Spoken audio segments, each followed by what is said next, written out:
tout de suite vos réactions, vos questions, sachant que Emmanuel, Franck, Alain sont là. On a encore un bon moment. On a cet espace à partager. Alors, est-ce qu'il y a tout de suite une question au centre? On va prendre peut-être une Xavier, salve de questions.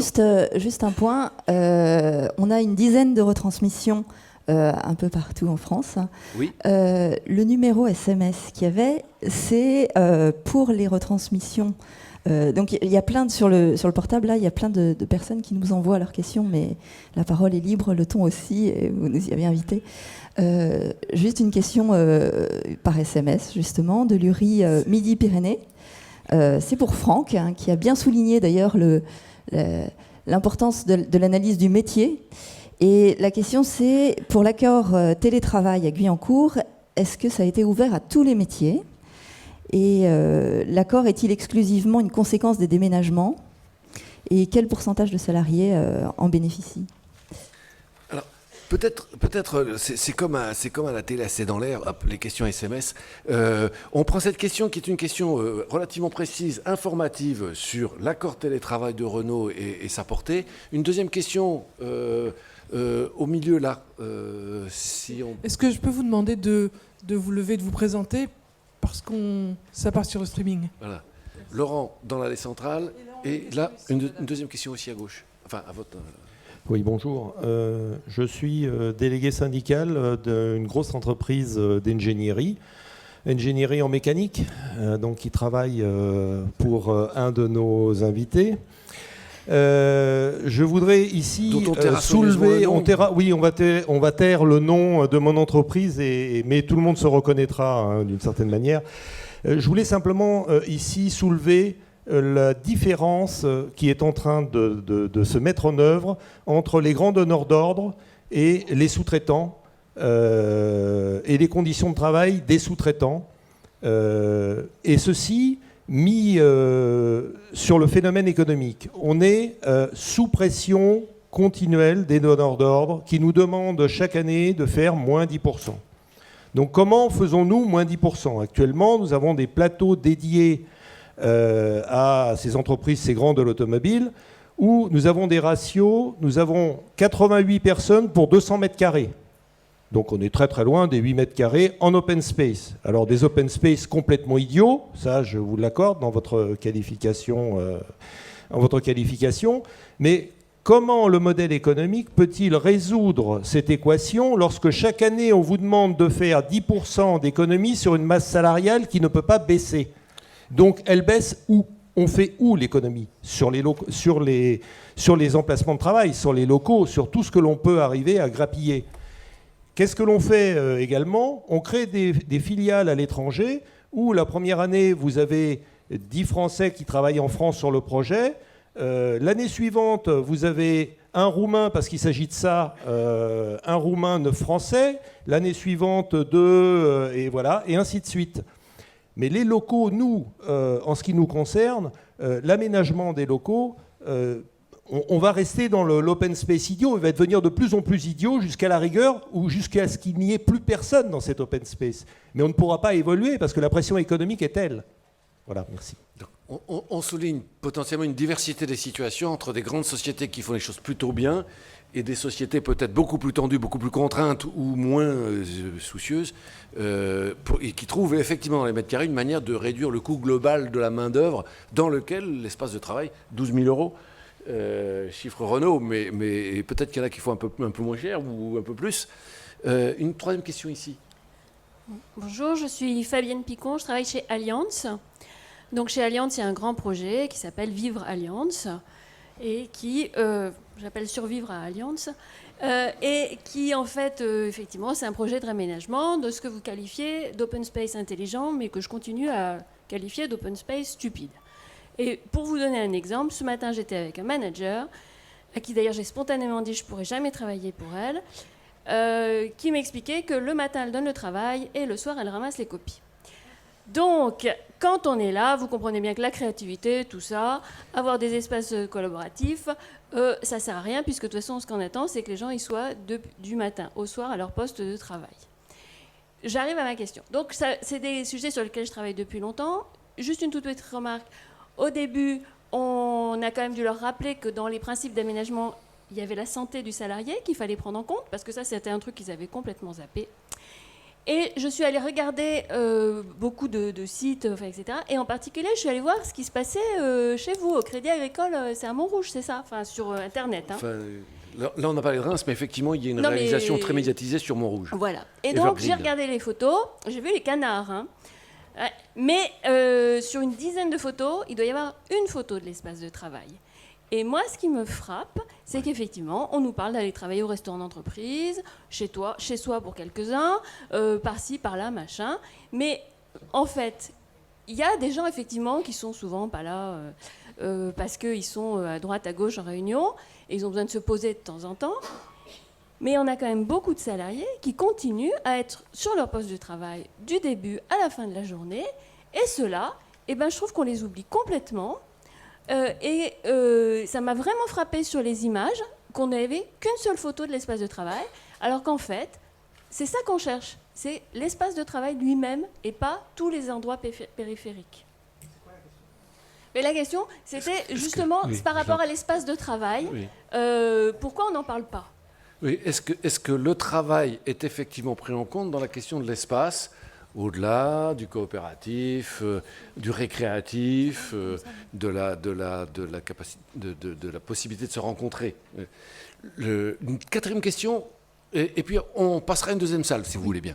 Alors, je suis Irène Leroc à Orange et je suis secrétaire du CHSCT, du secrétariat général. Et alors, je voulais dire que j'avais été particulièrement intéressée par les travaux d'Alain Thierry-Barne, puisque en tant qu'ancienne sociologue, je dois dire que ça m'a beaucoup parlé. Alors, nous avons vécu énormément de projets de déménagement avec toutes les étapes qui ont été décrites, des grands plateaux d'Orange à Arcueil, qui étaient de vraies usines avec des taux de remplissage exigés de 85% des plateaux, ce qui était invivable, et des tensions et des conflits et un mal-être au travail absolu. Puis après, nous avons essayé d'éviter la reproduction de cette expérience avec le déménagement du siège d'Alleray à Olivier de Serres. Et là, on a revécu une autre expérience, puisqu'on avait de nouveau des open space, mais plus petits. Et nous avons négocié en tant que syndicat et CHSCT un minimum d'espace par salarié, avec une action en justice. Enfin, je vous passe les détails. On a fait un protocole d'accord. Et on a fini par négocier ce qu'on appelle des accords sur les grands projets immobiliers. Je ne sais pas si ça existe dans d'autres entreprises. Mais chez nous, donc, ça a été ce pilotage par l'aspect immobilier des choses. Sauf que maintenant, on bute sur la réflexion sur l'organisation du travail. Et nous sommes dans la période peut-être encore intermédiaire où on a évidemment toutes les petites poussettes qui arrivent et qui travaillent vautrées sur les canapés, parce qu'on a quand même quelques canapés à tous les étages, notamment à Olivier de Serres et certainement à Alleray prochainement. Mais on a les managers qui continuent à être fermés dans leurs bureaux vides quand ils ne sont pas là, qui continuent à traîner pour voir ce que font ces nouveaux salariés vautrés. Évidemment, les anciens aussi suivent, parce que c'est sympa quand même de causer avec les copains plus jeunes et de se faire expliquer comment fonctionne le dernier Apple, parce qu'on n'arrive pas à trouver les fonctionnalités, entre autres. Et donc, on a une tension parce que, justement, même dans une entreprise comme Orange, et là, actuellement, on a des discours assez délirants sur l'entreprise 2020, on continue d'avoir cette tension entre l'espace de travail et l'organisation du travail. Donc, on essaie d'éviter quand même les conflits et chaque fois de traîner la direction devant le tribunal de grande instance, parce que ce n'est pas toujours très rigolo, et puis ça laisse traîner les projets, mais y compris les syndicats qui réfléchissent à partir uniquement de la position de travail, mais pas sur le reste, c'est un peu dur de faire évoluer les mentalités. Alors, on est preneur, je pense, un certain nombre de réflexions qui se déroulent ici. Merci beaucoup.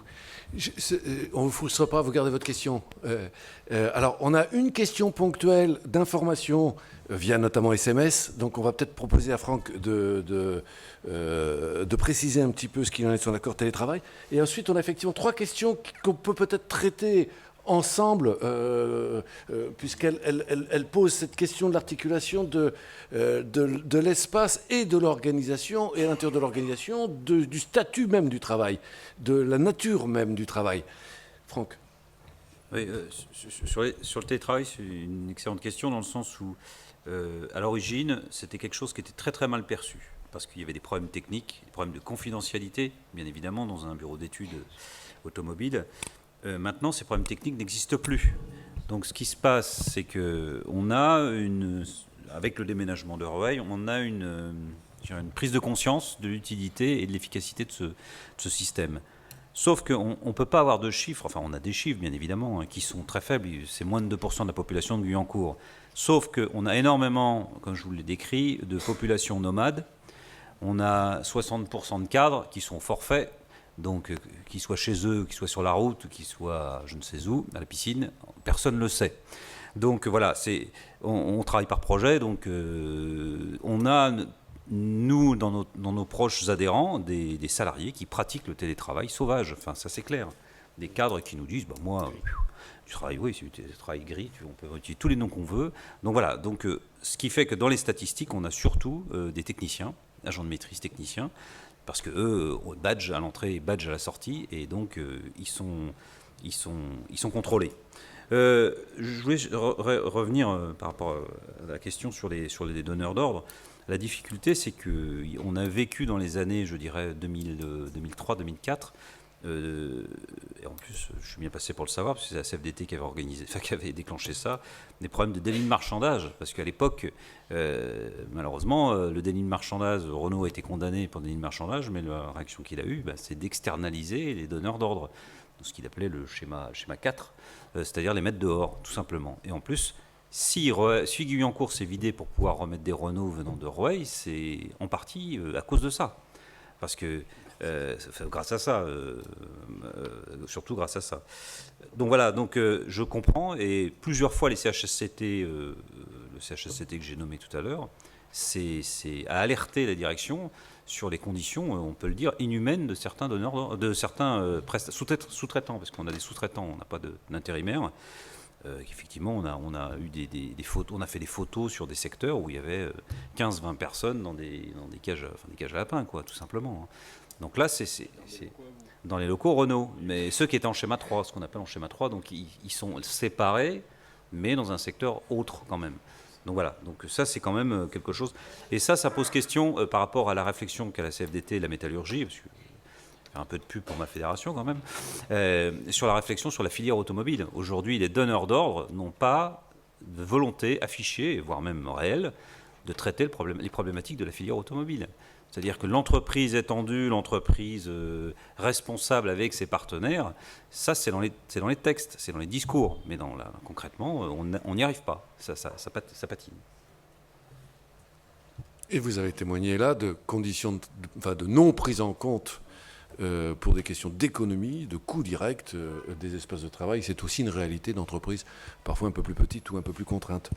Sur je dirais la salve de questions qu'on a eues, finalement la place du travail et peut-être l'idée qu'on se fait du travail, la question de la hiérarchie et aussi de la pérennité ou de l'inertie de comportements de hiérarchie qui ont toujours besoin de donner des ordres le matin, de relever la copie le soir et puis de surveiller visuellement les salariés et constater qu'ils n'ont pas toujours une attitude conforme à leur idée du travail.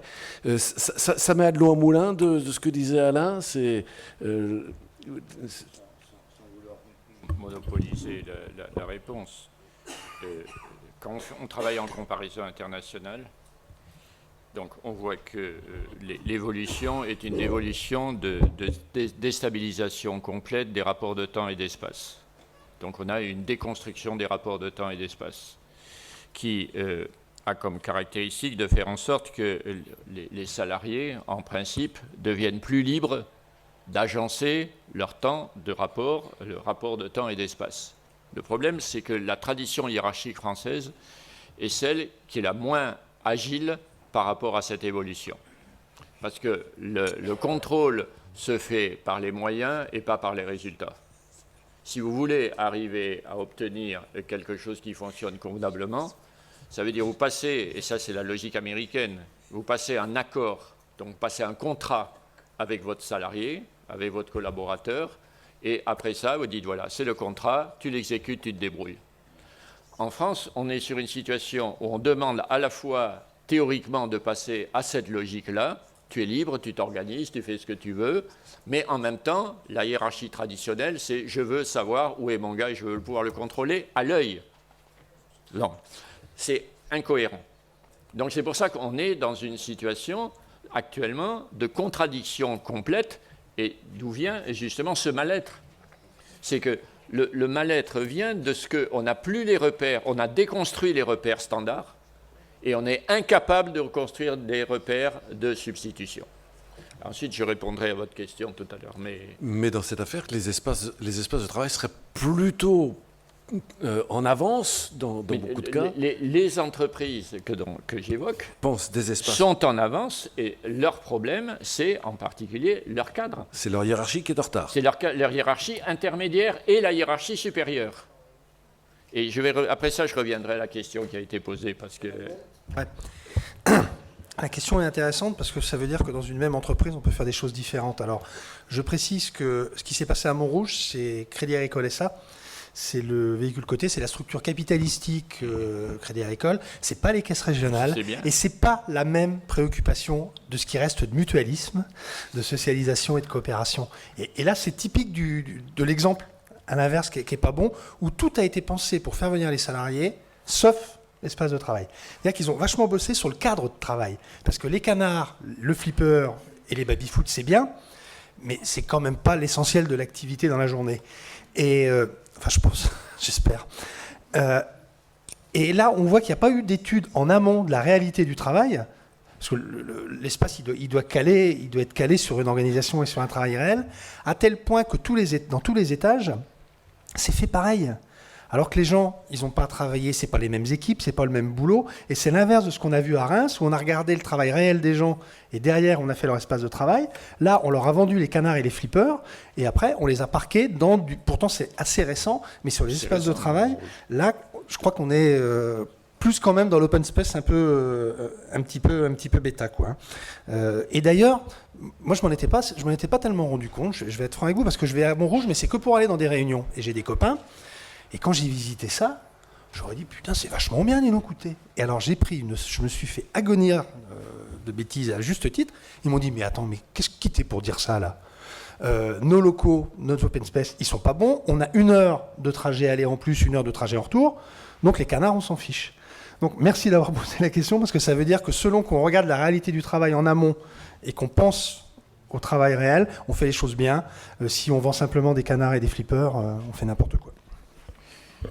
J'exagère, je force un peu le trait, hein, mais à peine. En complément, on voit bien que quand vous êtes dans des bureaux individuels fermés classiques et qu'on vous met dans des open space massivement proches de l'open space non appropriable et ainsi de suite, le traumatisme est extrêmement élevé. Et donc, si vous n'avez pas une politique extrêmement construite d'accompagnement de vos salariés, parce que ça les déstabilise complètement, vous allez avoir une souffrance qui est extrêmement élevée. Donc, comment vous définissez ? Il y a un vrai problème de définition d'étapes. Et donc, on revient de création d'une homogénéité entre des trajectoires d'organisation, des trajectoires de contraintes économiques et des trajectoires de personnes, y compris de localisation. Ça, déjà, nous sommes en train de discuter des entreprises, les grandes entreprises, massivement donneurs d'ordre, qui ont des performances relativement élevées, même quand les résultats en bourse varient, et les performances sont relativement élevées. Maintenant, je viens aux sous-traitants. En comparaison internationale, ça a été intéressant, c'est que les grands donneurs d'ordre en France écrasent complètement leurs sous-traitants de premier rang, deuxième rang et en cascade, par rapport, par exemple, à ce que vous avez en Allemagne, où les grands donneurs d'ordre respectent beaucoup plus leurs sous-traitants, comme ils sont beaucoup plus des partenaires que des vassaux. Donc la tradition des donneurs d'ordre français avec leurs sous-traitants, c'est du maître à l'esclave. Et donc, ils écrasent complètement leurs sous-traitants en utilisant le modèle du toyotisme. C'est là-dessus, le mouvement, il s'est fait au début des années 80. avec le modèle du toyotisme, et qui fait que du coup, effectivement, vous pouvez pas, vous, en sous-traitant, encore vous êtes sous-traitant de premier rang, donc c'est parce que vous avez aussi des sous-traitants. Voilà, donc plus vous descendez dans l'échelle de sous-traitants, plus la domination est forte, et plus la façon de serrer le fournisseur est élevée. Et donc plus vous allez trouver des conditions de travail qui sont mauvaises. Par contre, quand vous êtes dans des petites entreprises qui sont autonomes par rapport à des grands donneurs d'ordre, vous trouvez des situations tout à fait intéressantes, comme dans les grandes entreprises. Et le résultat de notre enquête, j'ai traité le résultat par taille d'entreprise, montre que c'est dans les grandes entreprises que les salariés sont les plus mécontents. Pourquoi? Parce qu'on est dans une logique systémique. C'est-à-dire vous pouvez faire tous les efforts que vous voulez en termes d'amélioration des espaces de travail. Si vous avez une organisation du travail qui n'est pas de bonne qualité, si vous avez une gestion des ressources humaines qui est de mauvaise qualité, la grande critique que font les salariés au RH, ils disent aujourd'hui, ils ne nous connaissent qu'à travers des tableaux de bord et des statistiques. Il n'y a plus aucune relation personnalisée. On est réifié, et on est réifié par la statistique et par les outils technologiques. Donc on est dans une société où la souffrance vient de justement la place de l'humain singulier est une place qui s'est fait laminer par cette logique de ce qu'on a appelé le capitalisme triomphant de type libertarien. Et il n'est pas prêt de disparaître, celui-là. Relativement à la question de la personne d'Orange, j'aimerais bien, juste, même rapidement, Franck, poser la question à Franck. Derrière Guyancourt, il n'y avait pas seulement des aménagements, il y avait aussi l'idée du regroupement, de faire travailler ensemble. Il y avait donc, au moins sur le papier, et un peu plus que ça sans doute, une intention de traduire spatialement une organisation du travail qui certes tenait compte des séquencements. Hein, et effectivement, il y a le pré-projet, il y a le design, mais aussi des coopérations et les différentes phases d'avancement des projets dans l'ingénierie. Est-ce que ça porte ses fruits? Est-ce qu'aujourd'hui, ça arrive à se traduire dans une réalité de support au travail? Bah oui, je l'ai dit tout à l'heure, c'est-à-dire que pour fabriquer une voiture, il faut des moteurs, de la mécanique, il faut de la carrosserie, il faut de l'intérieur, je vous l'ai dit, c'est plus de 50 métiers différents pour créer un véhicule. Donc si ces personnes, ces salariés, ces ingénieurs, ces chercheurs, ces designers sont ensemble, il n'y a pas de raison, ça fait gagner du temps. Et d'ailleurs, comme je disais, c'est des petits villages gaulois qui se côtoient mais ne se connaissent pas, mais à un moment donné, il y a des intersections. Et là, sur les intersections, moi je côtoie des gens comme ça, parce que j'ai été à la mécanique à un moment donné, les intersections sont très très très bien vécues, d'où la remarque de tout à l'heure, c'est-à-dire la qualité du travail, je ne parle pas de génération là pour le coup, mais ceux qui travaillent là-dedans s'éclatent, quoi. Ceux qui sont dans les projets, intersection entre mécanique et mise en place des l'électronique, etc. Tous les intersystèmes, les gens s'éclatent, ça c'est clair. Par contre, j'avais une remarque j'en profite tant que j'ai la parole, sur la génération Y. Ce qu'on constate, nous, on a fait des enquêtes, la génération Y est aussi sensible aux autres générations sur la problématique du bruit. Et ça, c'est un gros problème qu'on n'arrive pas à régler. Alors la génération Y, elle le règle très bien. Elle se met des écouteurs et elle s'isole. Donc quand ils ne s'isolent pas, ils foutent le bordel. Et quand ils travaillent, ils s'isolent. Donc bon, voilà, ça c'est... Par contre, là, je suis un petit peu... Bon, voilà. On passe à une deuxième salve de questions. Monsieur, que j'ai frustré tout à l'heure, Jérôme plus haut. Alors, non, Laurent. Pardon, le monsieur avec la chemise blanche. Il y a 2 chemises blanches. De loin. Merci. Un mot de présentation? Oui, Olivier Sandy, je suis cadre dans la fonction publique territoriale. Vous nous avez dit tout à l'heure que la génération Y était en quête d'identité et de repères. L'espace de travail était un moyen d'affirmer son identité en le personnalisant. Et donc, il devenait ainsi un repère rassurant pour le travailleur. Qu'en est-il de ce repère suite à l'évolution que vous décrivez de la mobilité de l'espace de travail, de sa transformation? Et comment répondre à cette quête de la génération Y Et est-ce que la dématérialisation du bureau de travail y répond totalement ou pas? Sans doute pour Alain. Alors, une question là-haut, oui, s'il vous plaît. Oui, Hugo Ezan, cabinet Arrête, expert CHSCT dans ces domaines. Je voulais juste souligner un point, parce que dans notre métier, évidemment, on fait des diagnostics, et puis il faut sortir vers le haut. Donc, souvent, l'angle que je prends dans les expertises, c'est de reprendre l'activité, reprendre les termes de l'entreprise dynamique d'amélioration continue qu'on connaît, et de dire, très bien, quelle est votre dynamique d'innovation? Et à partir de là, de dire, bien, alors qu'est-ce qui crée l'innovation dans votre entreprise? Comment se construit l'innovation? Et à partir de là, arriver à dire, donc, l'innovation, au bout d'un moment, elle se construit d'interaction entre les gens, et ça, c'est le discours dominant. On pense aujourd'hui que l'innovation vient des interactions. Et on oublie juste que l'innovation vient des temps de concentration des collaborateurs. Aussi, également.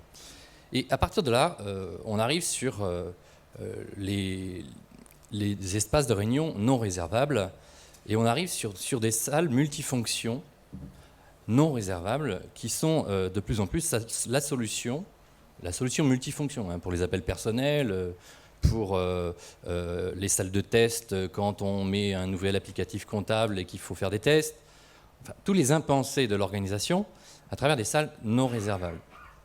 Et c'est très intéressant parce qu'à partir de là, en partant sur l'innovation, vous savez qu'un rapport CHSCT peut être écrit et directement mis à la poubelle, hein. C'est quand même une réalité, c'est notre hantise à nous quand on fait une expertise. Et l'angle de l'innovation pour agir sur, influencer sur la conception des espaces, c'est un angle qui marche. Merci beaucoup. Et cette question des salles non réservables ou des salles réservables ou des lieux spécialisés ou pas spécialisés, des enjeux forts. Alors, il y a Jérôme, Soraya et Jean-Marie. Si je le connais là. Alors, oui. Oui, Jérôme Chemin, donc DSC dans une SS2I donc, qui pratique l'open space depuis pratiquement les débuts, donc il y a plus de 20 ans. Je suis aussi à la CFDT cadre. J'avais deux remarques importantes. Déjà une première, c'est que pour discuter pas mal avec des gens qui travaillent en open space et ça, on a quand même beaucoup le mythe du bureau fermé qui était cet endroit soi-disant idyllique où tout se passait bien. Moi, je vous renvoie à certains comptes rendus d'enquêtes qui ont été faits dans les années 70-80 où on est loin de voir que le bureau fermé était un espace vraiment joyeux et magnifique. Quand on mettait 3 personnes dans un même bureau, des fois, au bout d'un certain temps, c'est pas qu'ils se foutaient dessus, mais c'était quand même pas loin. Enfin voilà. Donc moi, j'aime bien aussi remettre un peu en perspective, de dire qu'aujourd'hui, on a tendance un peu à critiquer l'open space. On a un petit peu oublié aussi comment des fois étaient les bureaux fermés. La deuxième chose aussi, c'est que sur le travail, moi je parlerai un petit peu du travail, c'est qu'on a aussi un accompagnement à faire quand on met en place les open space dans les entreprises sur l'autonomie des salariés. C'est-à-dire qu'on se rend compte dans les entreprises que finalement il y a deux sortes de populations, il y a ceux qui sont autonomes et ceux qui ne le sont pas. Pour ceux qui ne sont pas autonomes, je dirais que c'est quand même compliqué puisqu'on leur demande d'effectuer toutes leurs tâches au même endroit, que ce soit des tâches qui ont besoin de concentration ou pas. Donc c'est très difficile pour eux évidemment de vivre l'open space. Pour les populations qui sont plus autonomes, je dirais qu'il y a une réflexion à mener, je pense, sur le travail, qui est de dire je ne vais plus au travail le matin, mais en fonction de l'endroit où je vais travailler différemment. C'est-à-dire qu'on peut prendre un cadre, un encadrant. Il est évident que s'il a besoin de se concentrer sur un rapport, il sera plus à l'aise chez lui ou dans un bureau fermé pour le faire. Par contre, s'il passe au bureau, il va consacrer l'essentiel de ses tâches à aller rencontrer les collaborateurs, et s'enfermer dans un bureau, si on vient au bureau justement pour s'enfermer, ça sert strictement à rien. Donc je pense qu'il y a aussi une réflexion à mener dans l'accompagnement qu'on fait, de se dire pourquoi je vais travailler et où je vais travailler. Donc pour moi, je ne dirais plus qu'on va au travail, comme on l'attendait de la part de nos parents peut-être des fois, mais de dire je vais travailler, et en fonction de ce que je vais travailler, je vais dans un endroit précis. Voilà, c'était juste deux petites remarques. Merci beaucoup. Il y a une question, on a peut-être aussi des questions SMS, on ne les oublie pas. Jean-Marie. Jean-Marie Bergère, donc je suis membre du conseil scientifique de l'Observatoire des cadres. Je vais me présenter comme ça. J'ai entendu, et je trouve ça très très juste, qu'effectivement, c'est lorsqu'on est au plus près de l'activité, du travail réel, qu'on trouve les meilleures solutions. Après, on a entendu aussi qu'une journée de travail, elle est faite de moments où il faut être ensemble, en réunion, en petits groupes, en grands groupes, et puis de moments où il faut pouvoir s'isoler et travailler seul. Alors, en croisant ces deux préoccupations, et à partir d'une réflexion que j'ai entendue, mais qui a été très brève, ça a été celle des micro-régulations. Et on en a parlé à propos du partage de bureaux, du desk sharing, en disant qu'effectivement, il y avait plein de moments où ça s'arrangeait au sein d'une petite équipe. Or, on l'a beaucoup évoqué des solutions globales quand même. On a beaucoup évoqué des solutions qui allaient devoir mettre tout le monde dans le même type d'organisation, ce qui me paraît contradictoire avec ce qu'on a dit au début, et notamment d'être au plus proche de l'activité qui est différente d'un salarié à l'autre. Donc, quid de ces micro-régulations, de ces arrangements qui se prennent, que peut-être on ne voit pas d'ailleurs, et que les directions des bâtiments, de l'aménagement, des bureaux ne voient pas, mais qui, intuitivement, je me dis qu'elles ont beaucoup d'importance dans les entreprises, dans les organisations, et qu'elles permettent probablement de régler aussi beaucoup de problèmes, et à un bon niveau. C'est-à-dire que ce n'est pas une critique, c'est dire est-ce qu'il ne faut pas aussi laisser ce niveau-là de la petite équipe de travail s'organiser et résoudre les problèmes. Merci beaucoup. Soraya Duboc. Donc Soraya Duboc, de l'Observatoire des cadres. J'aurais trois petites questions. La première qui a rapport donc, à l'attention et à la concentration qui est nécessaire. Donc ça va recouper d'autres questions, puisque là, quand on parle des bureaux ouverts, on met plus l'accent sur la relation, l'importance de l'interaction. Et on sait très bien que selon le métier, la partie attention, concentration est plus ou moins importante. Comment, d'après votre expérience, cet aspect-là est géré ? On est un certain nombre à expérimenter des salles effectivement non réservables, mais qui sont toujours saturées. Donc on se retrouve quelques-uns à faire les 100 pas devant les salles, ou bien à sortir pour pouvoir effectivement soit passer des coups de fil, soit réfléchir à ces dossiers. Vous avez cité la confidentialité comme étant un prétexte pour pouvoir garder les bureaux fermés, mais on sait tous que la RH traite des dossiers sensibles, que d'un point de vue technique, on peut avoir des crises à gérer, qu'on n'a pas toujours envie que ces questions-là soient entendues soit par des stagiaires, soit par des personnes qui n'ont pas besoin de savoir. Au niveau commercial, il y a quelquefois des conditions commerciales qui sont éminemment sensibles, donc on ne peut pas révéler au sein d'un espace dans un open space. Comment sont gérés ces aspects-là dans les espaces que vous avez mis en place par ailleurs? Et puis enfin la question des attributs, les attributs du pouvoir, puisque le mot pouvoir était un peu en filigrane à la fois dans les deux témoignages, puisqu'on parlait de baronnie, on parlait des aristocrates que sont les gens de la communication. Voilà, dans les pays où finalement vous semblez dire ça fonctionne mieux qu'en France, comment ces aspects-là sont gérés et quels sont les signes de distinction qui sont attribués donc à ces managers? Anne-Florence ? Oui, il y a juste une question SMS autour des espaces de travail et l'innovation. C'est des ingénieurs en formation du CESI qui sont de Rouen. Ils disent innover, ça suppose un certain décloisonnement de l'organisation du travail, du coup du travail informel, qu'évoquait d'ailleurs Jérôme, enfin informel, on se comprend, mais aussi finalement du travail qui devient invisible. Alors, comment on peut être en position de manager ce travail invisible avec ce levier des espaces de travail ? Est-ce que c'est possible ? Est-ce que c'est une mesure ou pas ?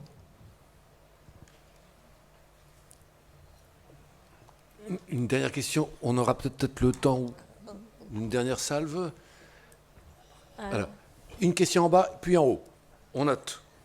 Sabrine Berada, psychologue du travail des organisations au sein de la PHP. C'était une question, en fait, parce que, d'après ce que vous dites, c'est aussi vecteur de la construction de l'identité. Je rejoins la question de monsieur.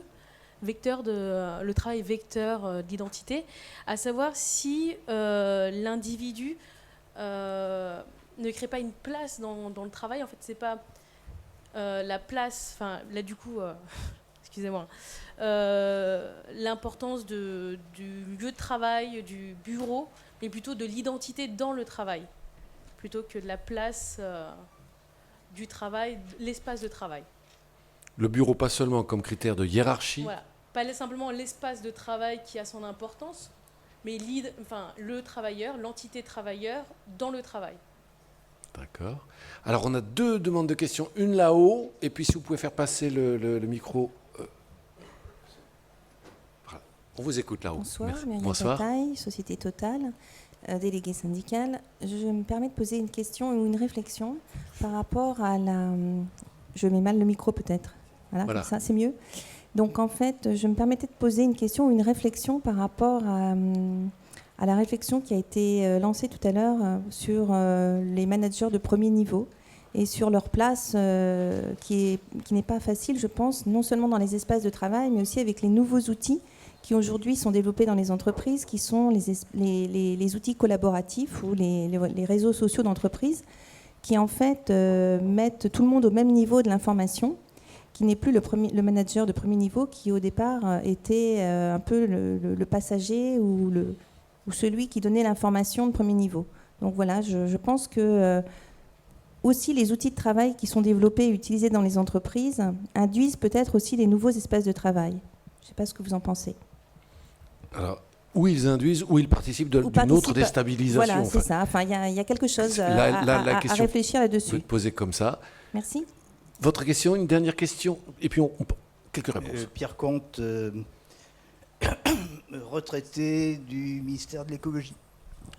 J'ai travaillé pendant 42 ans, j'ai toujours été dans un bureau, physiquement un bureau, classiquement à 3, puis à 2, puis tout seul pendant 30 ans. Alors, j'ai pas bien imprimé tout à l'heure quand vous nous avez dit quelle est la proportion dans l'enquête de ceux qui sont effectivement dans ce type de bureau. Et puis moi, je suis un peu interrogatif sur la notion de bureau fermé, parce que pendant toute la durée de ma vie professionnelle, j'ai pratiquement pas vu de bureau fermé. C'était des bureaux individuels ou à 2 ou à 3, mais des bureaux dont les portes restaient ouvertes en permanence. Est-ce que c'est un bureau fermé, ça? Ou est-ce qu'il y a une différence? Voilà. C'est ça, le bureau cellule pouvait avoir une porte ouverte ou fermée. Bureau fermable. Ou bureau fermable. Avec un gros symbolisme sur cette question de l'ouverture ou la fermeture de la porte. Alors, peut-être Alain, on a des questions. Il y a la question de la génération Y et la réponse à la quête de la génération Y. Il y a 2 questions au moins qui portent la question sur le terrain de... ok, on voit bien cette tendance à ouvrir, à discuter, à échanger, mais en même temps, l'innovation, c'est aussi de la concentration. Alors, quid 3 questions même sur ce terrain-là.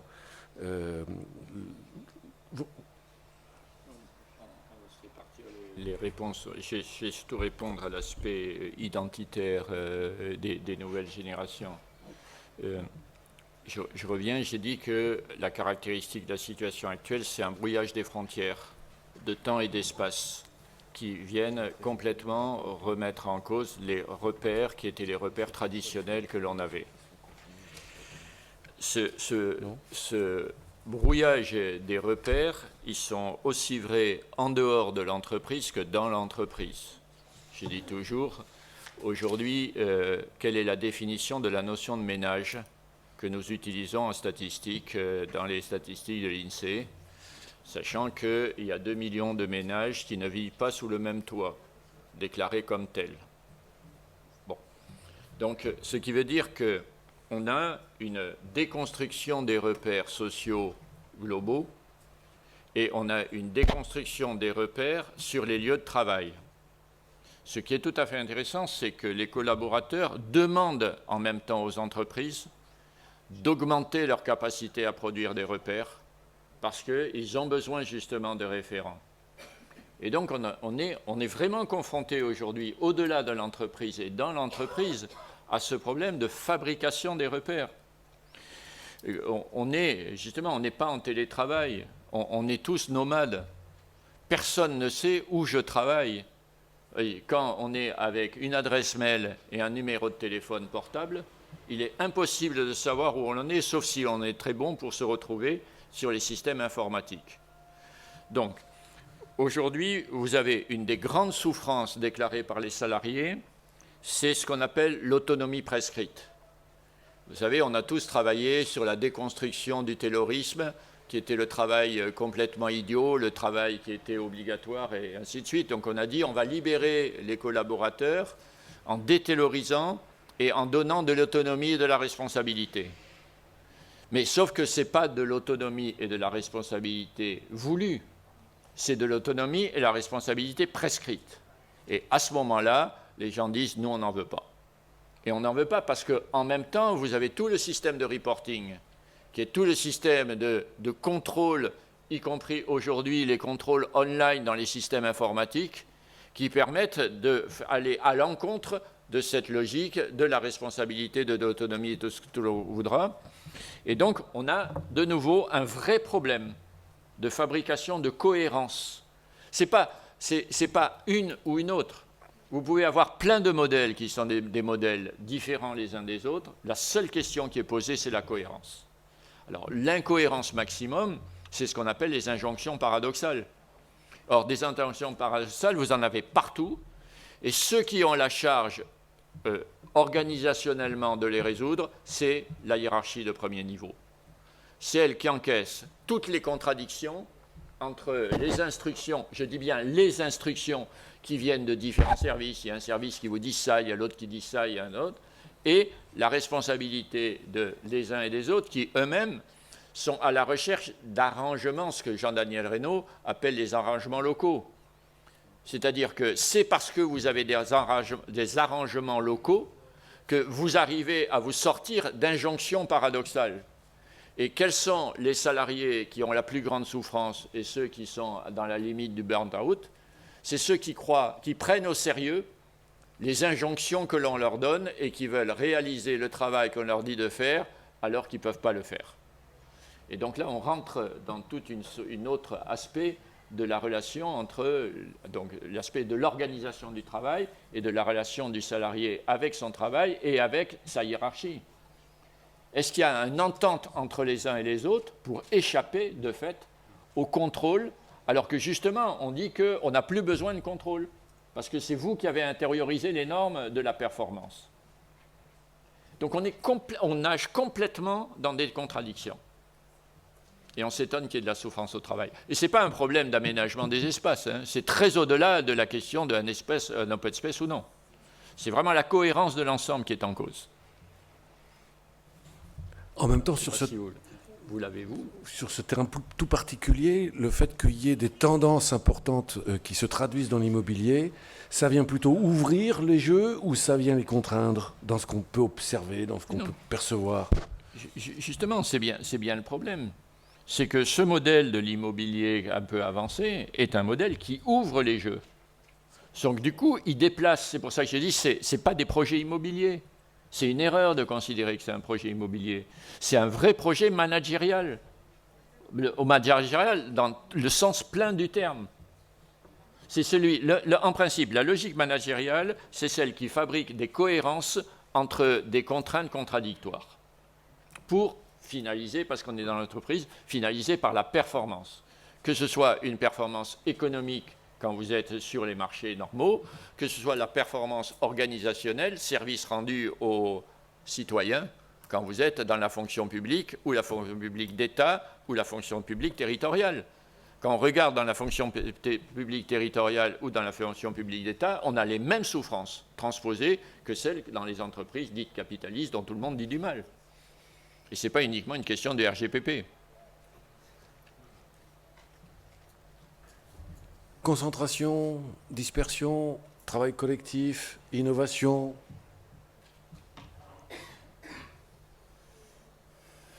Décidément, pas de modèle. On n'est pas très très loin de la fin, j'entends bien.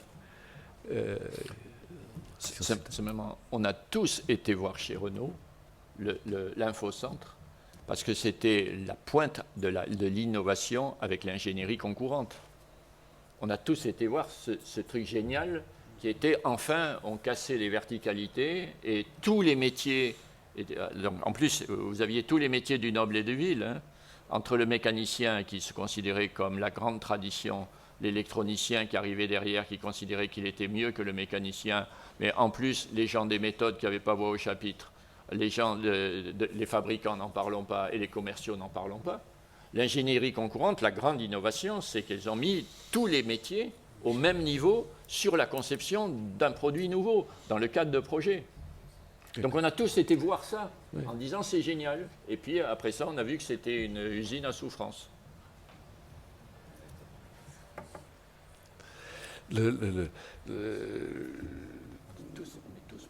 La question aussi qui est posée entre ces espaces plus ouverts, à la fois sont peut-être des espaces qui ne sont pas si libres que ça pour ceux qui sont dans des positions plus contraintes, plus dominées, plus encadrées, et qui sont finalement devenus indifférents à tous ceux qui ont le choix d'être nomades, de travailler là où ça leur convient le mieux, et qui se trouvaient finalement contraints dans l'espace fermé du bureau, cellule. Des retours autour de ça ? L'autonomie et la responsabilité, c'est absolument pas donné à tout le monde. C'est très déstabilisant. Ça suppose qu'on ait soi-même un gyroscope, ce qu'on appelle un gyroscope, extrêmement fort. Donc quand on dit que la totalité des salariés, la totalité des gens au travail vont être capables de travailler sur ce modèle-là, c'est une erreur de fond. Donc comment vous fabriquez des systèmes qui justement donc renouvelaient de contraintes et de liberté dans les lieux de travail, en fonction de la morphologie des lieux de travail, en fonction de votre hiérarchie, en fonction de tout le monde. Vous êtes donc amené à définir la cohérence de votre propre modèle de référence. Et le problème, c'est que c'est devenu permissif. Oui. Ça ne l'était pas. C'est devenu permissif. Si on vous suit bien, Alain,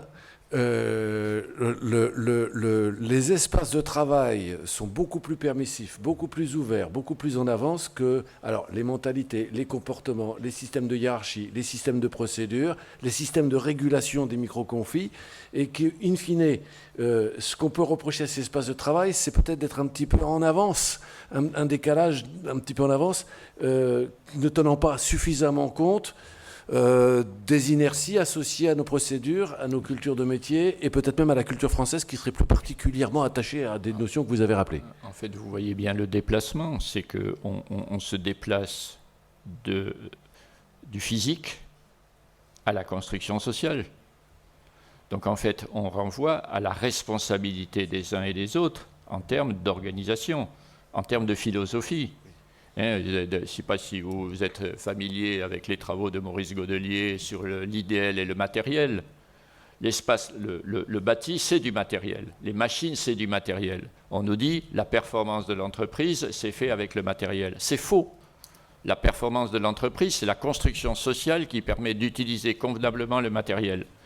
Et donc, du coup, ça renvoie à la responsabilité des patrons d'entreprise, mais aussi des patrons du secteur public. Ça renvoie à la responsabilité des décideurs de plus haut niveau par rapport à leur choix. Donc en fait, ça renvoie à des problèmes idéologiques. Et donc là, ça devient on glisse. On glisse de problèmes techniques à des problèmes d'un autre ordre. Quelle est la philosophie dominante quand vous organisez une entreprise, quand vous organisez le travail, l'espace de travail et que vous gérez vos systèmes de reporting et le choix de votre hiérarchie? D'accord. C'est lequel? Alors, quel est celui de Renault? Quel est celui de la caisse, des caisses? Et quel est celui de la holding? Franck, tu voulais mettre...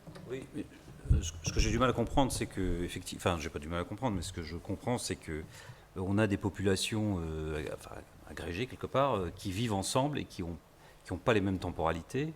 Quand on parlait de temps de concentration, ça c'est quelque chose qui est important. On a des gens qui ont des latitudes décisionnelles importantes, mais ils côtoient obligatoirement des personnes qui n'ont pas d'attitude décisionnelle. Donc moi, ce que j'ai du mal à comprendre quand on parle d'égalité ou de choses comme ça, comment on arrive à organiser ces petits villages là, avec des personnes qui se côtoient et qui n'ont pas du tout les mêmes temps, qui n'ont pas du tout les mêmes responsabilités. Alors, en plus, avec la porosité des temps entre la vie personnelle et la vie professionnelle. Là, moi, je veux bien qu'il y ait des open space intelligents ou des open space stupides. Mais la réalité, c'est qu'on n'est pas en capacité aujourd'hui, avec les organisations qu'on a, de différencier les populations qui n'ont pas les mêmes temps. C'est ça. C'est bien le problème. Là, il y a du boulot. Là. Emmanuel, un mot de conclusion Et puis c'est bien le problème. Autour des questions ou simplement ce que tu n'avais pas encore eu le temps de dire.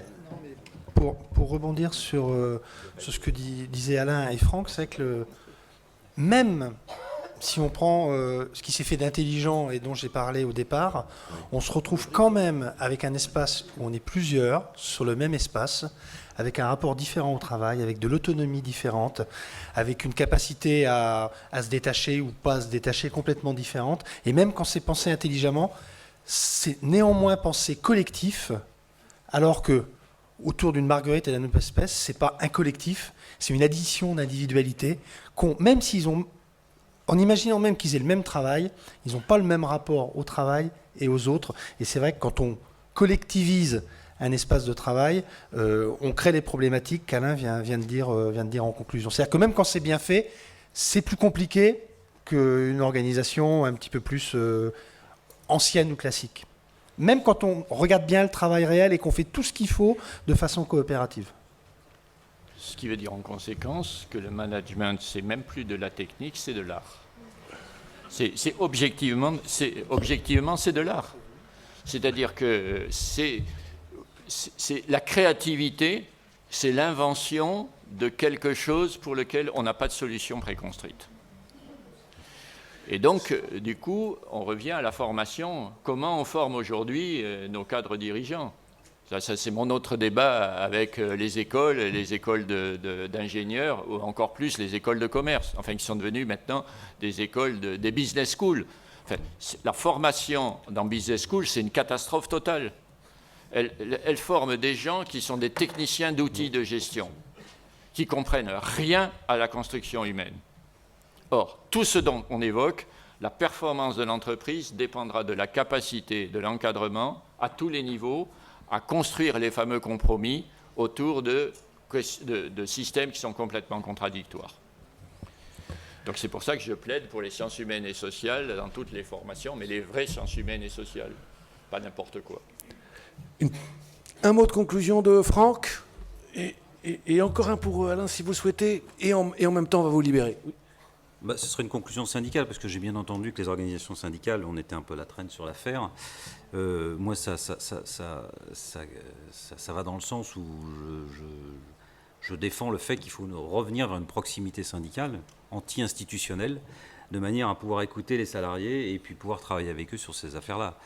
Parce que j'ai été il y a peu de temps au Japon, pour finir sur une anecdote, et je suis arrivé dans un endroit, on m'a dit que ça se passe très, très, très bien, la cohabitation. Donc les Japonais travaillent dans des bureaux, des open space, mais ils se parlent par mail. C'est-à-dire qu'ils ne se déplacent pas de manière à ne pas déranger les autres. Et finalement, c'est une bonne solution. Hein. C'est très silencieux, c'est très calme, ça se passe très bien.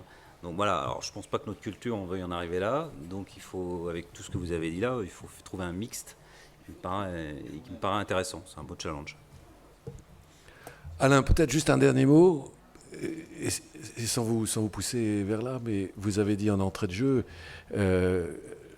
la première idée, c'est que l'espace est structurant des comportements, mais vous avez souhaité insister sur la démarche inverse. Ce qui est en jeu aujourd'hui, c'est notre capacité à penser d'abord le management, et seulement dans un second, et donc de penser des espaces cohérents.